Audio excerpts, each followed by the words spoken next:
I did a talk called How to Survive, which drew on my experience as a Boy Scout, which is if you're in unfamiliar terrain, if you are disoriented, if you're dehydrated, what do you do to survive? And I think that many of us went through that phase. We need to design our organizations for uncertainty, and being able to be more nimble and more flexible and agile as a matter of course, just because 2020 proved how uncertain life can be. But going through a near-death experience makes you stronger in the long run. I think out of the pandemic, what you've seen is that the businesses who have been able to pivot their business model a bit or pivot how they do things and react in an agile way have been the most successful businesses. Don't leave yourself inflexible. Make sure that as new information comes in, you're able to react to them. So these black swan events that might only happen once a lifetime, it doesn't make sense to set your business up in case there's another pandemic, because that makes you inefficient. But it's a mindset that is then put into practice by the way that you set things up, the way that you set up your systems, the way that you choose your priorities, the way that you structure your teams.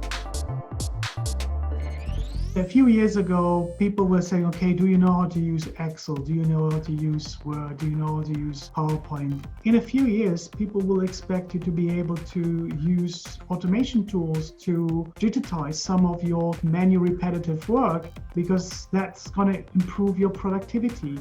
And the pandemic has actually created a clear urgency that people had to go this way, because any business that is not designed to operate digitally would not succeed.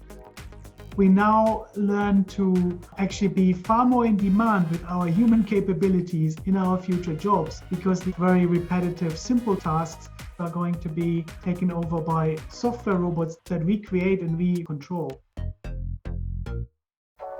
The pandemic has been very interesting in highlighting a lot of issues that many of us were aware of for some time, but they've really come to the fore. Black, minority, ethnic founders have really had ongoing challenges in accessing investment compared with their white and often male counterparts. And at the same time, where you live is a second challenge. Put those two together, and as a Black woman founder living in Leeds, that's an incredibly challenging issue for you to deal with. So we've had to really look at things from a different lens, and as investors make changes.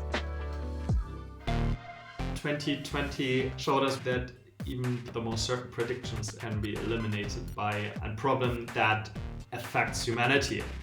For every real entrepreneur, there is something at the very core of everything that we're doing, and this is the purpose. Why is it so significantly important for me to solve a certain problem? Right now, it is even more important to really think, what am I doing with my limited time on this planet? For many investors in the pandemic, it's actually really changed their thinking, and they will build issues like social impact and sustainability into their investment thesis.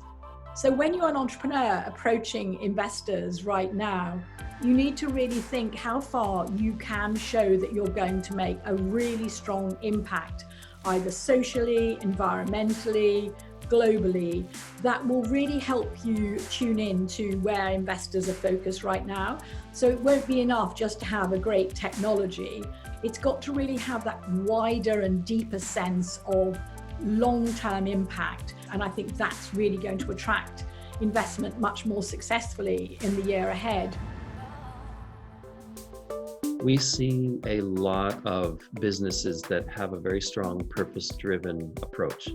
And that really, I think, is going to be a lot of the future for global development. We had feared that COVID would derail us. In fact, businesses actually are embracing the Sustainable Development Goals as an opportunity.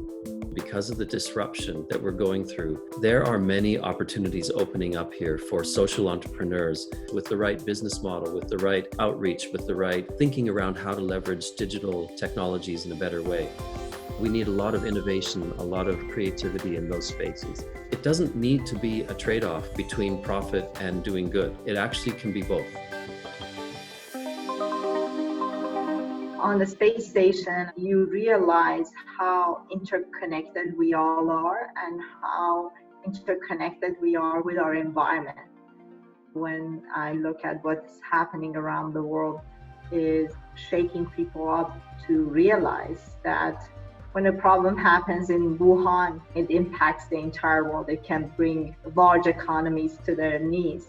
And this time was a virus. Next time it could be something different, climate change, for example.